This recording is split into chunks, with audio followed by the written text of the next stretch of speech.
listen to your body. Try not to do things too quickly. Like, there may be some days where you feel like, oh, I'm getting better now, I'm not feeling as bad as yesterday. But again, just still try and take things slowly, because your body is still healing, and you just don't want to set yourself back by doing too much one day and then paying for it the next day.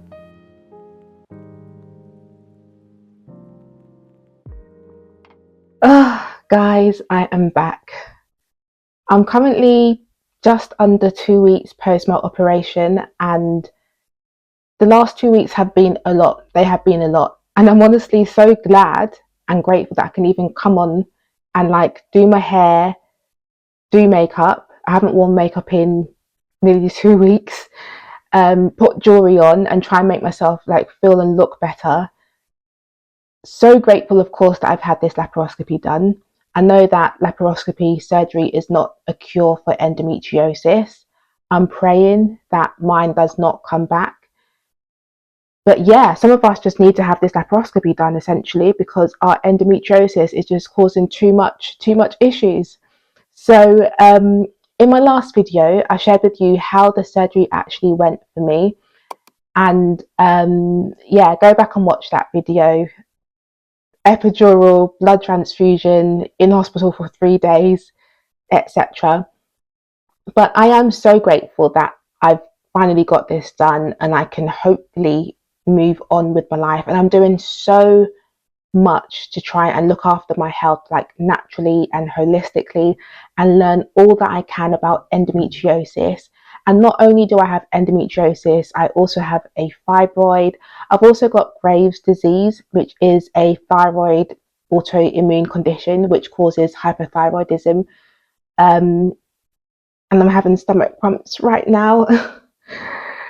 But yeah, there's a lot going on health-wise, and this is why I'm just doing so much research and trying to learn so much about health and women's hormones in general.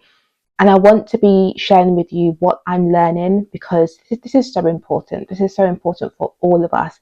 And oftentimes we don't actually like look after our health until our health is like impacted, until something's wrong and we're given a diagnosis that makes us feel like our whole life is crashing down. So I'm going to keep doing these videos. I'll be sharing a lot on my new Instagram page, my new TikTok page. And hopefully, if you've got endometriosis, fibroids, or a thyroid condition, autoimmune condition, hopefully we can learn and grow together. You know, you've probably got your surgery date, or you're waiting for your surgery date, or you've had your surgery now and you're in bed recovering. So you want to know how recovery may be. And of course, we're all different. So no two people or recoveries are the same. But hopefully this gives you insight into how mine has been, at least. In terms of food, when you have your surgery, they tell you that you shouldn't eat solid foods for a few days, especially if you've had stage 4 endometriosis, where your endometriosis has integrated onto other organs. So I had endometriosis on my bowel. So of course they operated on my bowel, and essentially that causes what is known as a sluggish bowel. So your bowel movements kind of become non-existent. Your bowel just becomes so slow processing foods. That's one of the reasons why they suggest or recommend that you try and eat liquid foods immediately after surgery, at least for a few days. So things like yogurt, of course non-dairy if possible, soups, smoothies. Try and keep the fiber low, because yes, although you want to get your bowel moving again, you're going to be constipated for a long time. Like, I'm still constipated right now, and I'm nearly 2 weeks post surgery. So you just want to eat foods that are easy on your digestive system and that don't cause too much, just too much aggro tension down there.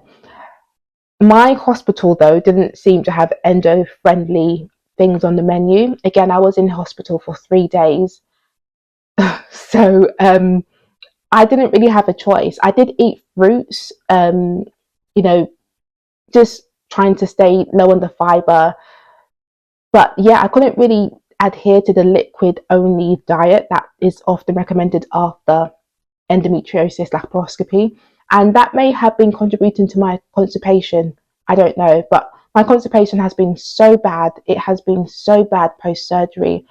Honestly, when I was in hospital, I was able to do one bowel movement, which is fantastic because sometimes they don't actually allow you home unless you've proven to them that you can wee and that you have had a bowel movement by yourself. So I was able to do those two things, thank God, after my catheter was removed, etc. But yeah, passing, like actually having a bowel movement and trying to pass wind has been so painful. It's been agonizing. And I'm still in the thick of it 2 weeks later. So, related to food, constipation has just been so tough. In fact, my constipation pain and also the pain that has resulted from a lot of trapped gas, it's just so hard to pass wind, honestly. Like, forget about the gas that you experience in your shoulders and your chest, etc. The pain that I experience in my stomach due to not being able to pass wind easily and being so constipated despite, trying to eat whole foods, nutritious foods and all of that jazz, it's just been so painful. So definitely prepare yourself for that. Definitely prepare yourself for that. And I do recommend things like peppermint. I was going to say peppermint oil, but yeah, they recommend things like peppermint tea, which I actually started drinking yesterday. I totally forgot I have some in my cupboard, so thank God I've got some in my kitchen cupboard. So started drinking that yesterday, and it helped massively, but it doesn't completely take the constipation pain and gas pain away. They say it helps with bloating, nausea, and like abdominal cramping, etc., which I think it does, and it has helped with my constipation pain. Not saying it hasn't helped, but yeah, the pain that you experience and the constipation that you experience post this surgery, I don't know if anything can prepare you for it. And I know, like us endo girlies, we're probably used to constipation pain anyway because it's so painful to pass, to have bowel movements when you have endo. Like, especially for me, when I'm on my period, it's pain, pain central on that toilet seat. But yeah, post surgery, it's just gone up maybe 2 levels. So prepare yourself for that. They do say that you can, like, or that you should get stool softeners and maybe use laxatives like Senna, or like maybe speak to your doctor, maybe try and get a prescription. I haven't done those things. I have got some like some Senna tea, I think, in my cupboard. I'll have a look. But yeah, it's constipation is really difficult. Like, I know this is a lot of TMI, apologies, but yeah, I spend what feels like half an hour on a toilet seat just trying to open my bowels, often to no or little success. And the pain, I get them, like they come in waves, so they come and go during the day, but it's just intense. It's intense. And this pain that I'm feeling due to trapped wind and constipation is even more painful than the surgery pain itself, than the pain that you get in your chest and your shoulders from the gas that they pump into you. So just prepare yourself for that. Just prepare yourself for that because it's been a lot. Moving on to sleep. So sleep was really, really difficult in the first week. And it's just, I think what makes it worse is that you're told that you kind of should spend most of the day in bed, although you're supposed to also try and mobilize, i.e., you're supposed to try and get up and walk around the house. That helps remove a lot of that gas they pump into you from your body. So you're supposed to spend like half the day in bed, or like most of the day in bed, and then some of the day like walking around and trying to release that gas. But for me, because I was told to spend most of the day in bed, it just, when you lie on your back for hours on end and then you're expected to sleep on your back for hours on end again, it just, your body becomes so uncomfortable being in the same position, like what feels like forever. So sleep it was very, very uncomfortable in the first week, in the first 7 days post op. And I actually resorted to going downstairs and sleeping on my couch, i.e. sleeping in an upright position, because I couldn't lie on my back anymore. It just became very uncomfortable. And because you've got these incisions over your stomach, you can't lie on your on your side to sleep. So you can only sleep on your back. So yeah, my bum was aching, my back was hurting a bit. I just had to try and change positions somehow. So I just decided to sleep, trying to like sit up on my sofa for a couple nights. That definitely helped, but it didn't completely resolve the issue. So yeah, prepare yourself to not have the most comfortable nights of sleep when you get home from hospital. Although the hospital itself was so noisy and, you know, bright lights, and they're always disturbing you, trying to take bloods, measure your body, etc. I kind of preferred being in the hospital because they've got the hospital beds which you can like recline and change the height of the back and stuff. You know, this makes you slightly more comfortable. In the second week, like the second week post surgery, it has got a lot better, to be fair. And I have been moving about a lot more. So that means I haven't been laying on my back for the entire day, for most of the day. So that has helped. But yeah, sleep is, you're going to have issues in your first week post surgery. So just be mindful of that and try and do other things that will try and make your sleep as best as it could when you eventually are able to fall asleep. So trying to stay off your phone, your tablets about an hour before sleep, using your blackout curtains, you know, minimizing noise, etc. Just do what you can to try and prepare your body, your mind for sleep, that when it's actually bedtime, you're feeling pretty much very tired, and hopefully you can fall asleep pretty quickly without being kept up by how uncomfortable your body feels. Coughing and laughing were so difficult in the first week. They were so painful, and actually, laughing is still painful right now. So, I think this is because of the gas they pump into you. It's like it travels up your body, but it's also in your abdomen as well. So, when you cough, which you do quite a lot of after surgery, it hurts. And they tell you to like put a cushion or pillow on your lower stomach and like try and cough and bend into that. I couldn't work out that procedure. I couldn't work it out, so I kind of just tossed the pillow to the side. But yeah, coughing is really painful. Laughing is also painful, and of like I naturally wasn't doing much laughing post surgery. There was not much to laugh about.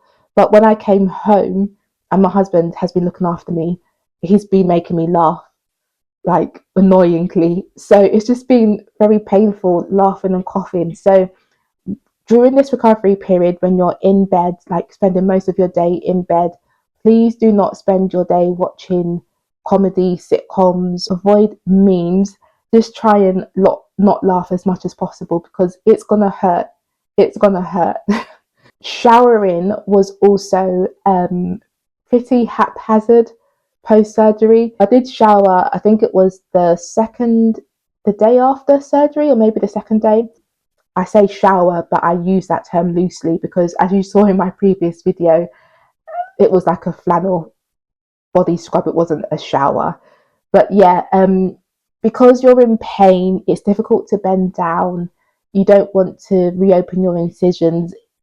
I was just very mindful about showering. So I didn't shower every day post surgery. So in my first week, including the days that I was in hospital, I think I showered maybe like twice, just being really honest. And then when I came home as well, I haven't showered every day. So it may be different for you. You may not be in as much pain. My pain kind of like went up and down. There were days where I felt like I was getting better and I was moving around the house a lot more, even bending down, being adventurous. But then I would find that I would pay for it the next day. My body felt like it would just revert and I would be in even more pain. And I would have to like just lie down for most of the day, sit down for most of the day, and not do that much stuff. So, yeah, I just took precautions and decided not to shower every day because showering involves like lifting up your legs and bending down to wash your feet. and stretching and just stuff that becomes extremely difficult post surgery. So yeah, just dignity kind of goes out the window when you have this surgery. So don't worry about not being as clean as you usually are in your days and weeks post surgery. So I'm only now getting to showering every day, and I'm literally coming up to my 2 week post surgery mark. So yeah, just it's just it is what it is. Just be comfortable with that. And then talking about movement as well, I think we've got to be so careful, i.e., we've got to walk very, very slowly. For me, we've got quite a lot of stairs in this house, which I think at first I was dreading coming back home from the hospital because I was like, oh, the stairs, how am I going to do it? But actually, because they advise you to walk around a lot to try and speed up your healing, it's good if you have to walk up a lot of stairs or go up and down the stairs to go to the kitchen, to go to the toilet, because you want to be moving around. Apparently, it helps your body heal quicker and it helps release a lot of that excess gas that is still inside your body. So I was walking up and down the stairs because I had to. I've been walking like an old granny. I feel like I'm a 90-year-old granny, but I guess it's fine because I've got a proper excuse. But yeah, I've been walking so slowly, trying to be so careful. I kind of wish I had a walking aid. Like, yeah, I don't have one. I've never really felt like I've needed one, but I feel like they come into use post laparoscopic surgery, if I've said that correctly. So I've actually been using my camera tripod as an alternative, like when I felt like I need a walking aid, and that has helped me get to point A, from point A to point B in this house. Use your tripod as well to as your kind of extended arm to turn switches on and off, to grab things that are on the other side of the bed. Just do whatever you can because your mobility is going to be pretty limited after this surgery. So walk slowly, take things slowly, and just try to be easy on your body. They also tell you to drink lots of water post surgery. That helps with bowel movements. It helps release toxins from your body, which is great for us endo girlies. And I think it helps with like healing post surgery as well. So this has been something that again has been difficult for me because at the moment it's been very painful for me to pee as well as have bowel movements. So I've actually been dreading needing to go to the toilet. And of course, the more water you drink, the more you need to use the toilet. So I've been a bit naughty some days and haven't drank as much water as I should have been, but it's only because it's been so painful to pee. And I do have bilateral stents inserted in my ureters, so the things that filter your kidneys, like from your kidneys to your bladder. So I believe my stents have been causing pain during urination. That's what I've like researched from Google, etc. But yeah, drinking water is something you're supposed to be doing lots of post surgery, but it's been really painful for me. So yeah, not only expect painful bowel movements, but also potentially painful urination, especially if there was endometriosis on or near your bladder, near your bowel, near your lower colon, etc. Everything is just going to hurt post surgery. So yeah, just prepare yourself for that. Headaches has also been something that I've been experiencing. I don't know if it's because of the medication I've been taking, because of course you're on a lot of medication post surgery. I've been having really bad, severe headaches, which is not something that I'm used to experiencing. I've been experiencing them after I've been like too active. So the days where I've felt like I'm getting better and maybe I can tidy my room or make a meal. When I've exerted myself too much, I find that I get really bad headaches. So prepare yourself for that just in case it happens to you, and have a couple of paracetamol or your codeine to hand just in case you need to take those. Guys, it's Editing Rachel here, so my hair's a bit different, etc. But I wanted to jump in and just add the exhaustion. Like, how could I forget to mention the exhaustion? I honestly was so tired, so shattered post surgery. And this was for like the first 2 to 3 days, because I remember I was in hospital. I literally had no energy whatsoever. I was drifting in and out of sleep all throughout the day. Even when my husband came to visit me, I couldn't even stay awake for him. I literally was just absolutely shattered. So this surgery, it knocks you out for 10 for sure. You won't be able to stay awake. And even just doing small things will just make me feel so drained, like trying to walk to the toilet, to the bathroom. And when you're in hospital, you've got to do like 1,001 things to prove that you're getting better, like peeing in like a cardboard, it looks like a cowboy hat. So peeing in that, opening your bowels, etc. But all of these things, even just walking to the toilet, it absolutely drains you. And even getting in and out of the hospital bed as well, sitting on your chair, that absolutely drains you out as well. So yeah, you're going to have no energy whatsoever. So be prepared. I've mentioned my chest hurting, shoulders hurting. Those are common things to expect. I've been spotting, so you may and probably will bleed post surgery. So for the first week for sure, I was wearing sanitary towels. Um, yeah, no tampons, no menstrual cups, nothing inserted up there. But yeah, I definitely was using period pads because you're bleeding. And just bear in mind, if you're like me, if you like to use reusable like bamboo period pads, usually do not use those post surgery. Like keeping those clean, washing them, that's the last thing you want to be consumed with, burdened with post surgery. So I've been using the disposable ones, which I know a lot of us who are like more conscious about our menstrual health, we don't like using conventional ones because of, you know, the pesticides and the cotton and the various other chemicals they put on normal like regular period pads. But I've just been using them because I don't have the energy to be bending down to try and wash my reusable bamboo period pads. And also, even if I did have the energy, I can't physically bend down over the bathtub to be washing them in the first place. So just use your disposable ones, get those from your local supermarket. And my incisions have also started bleeding, like re-bleeding as well. And that was because I was overexerting myself. I think it was the day where I decided to like actually sit down on the floor and open some like Shein orders, like silly me. The incision where they insert it's called a Robinson drain, I believe. So they insert a tube into your stomach to help drain blood post your surgery.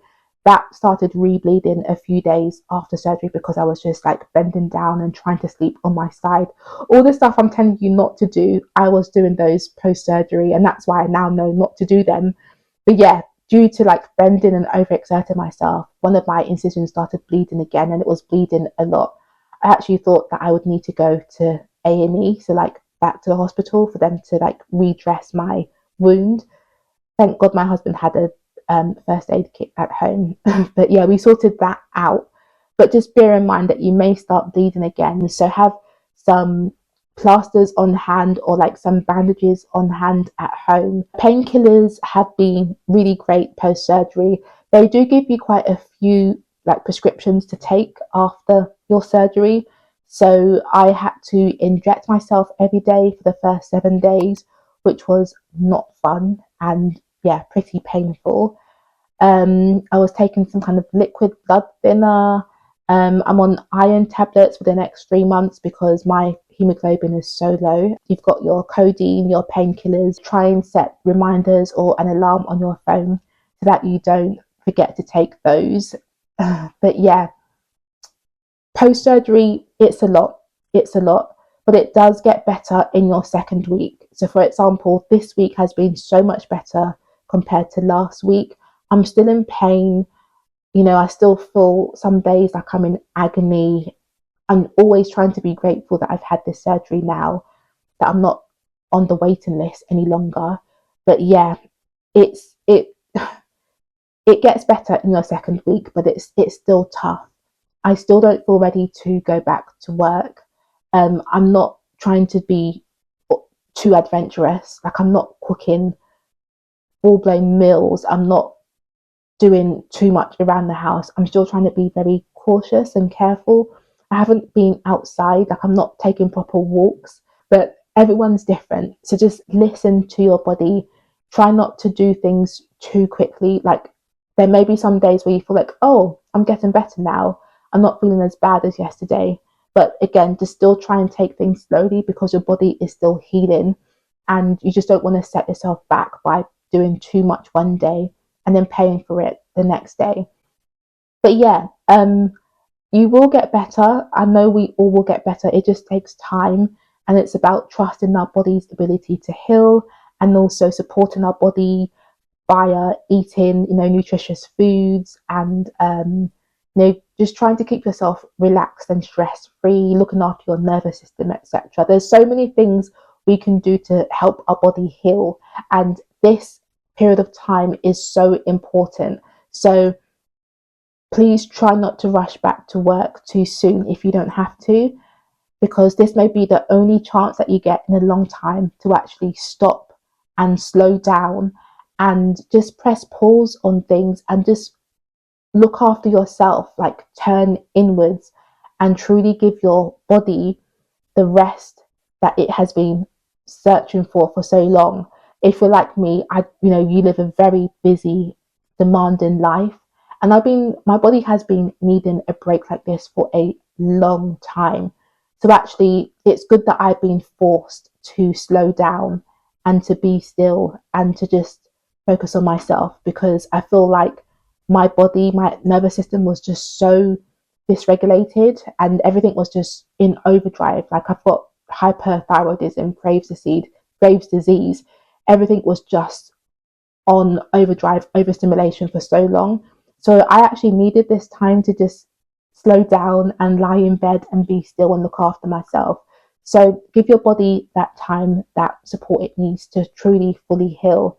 And by God's grace, you will heal very quickly, and you'll have a smooth and quick recovery period. But yeah, I really do hope this video was helpful for you, just so that you know what to expect when it comes to healing and recovering from your endometriosis laparoscopy. Let me know as well where you are on your journey. So are you currently waiting for your laparoscopy? Are you waiting for a date and currently conducting all the research you can? Or have you already had your laparoscopy and you're currently lying on your bed watching a million YouTube videos seeking other ladies who have gone through a similar experience? Let me know. But overall, I wish you lots of healing and lots of love and support on this journey. Definitely like this video if you enjoyed it, if you found it useful, and subscribe to the channel for more wellness videos about endometriosis, fibroids, thyroid, and just looking after our health and our hormones overall. Thank you so much for being here. I truly appreciate it, and I will see you in the next one. Take care.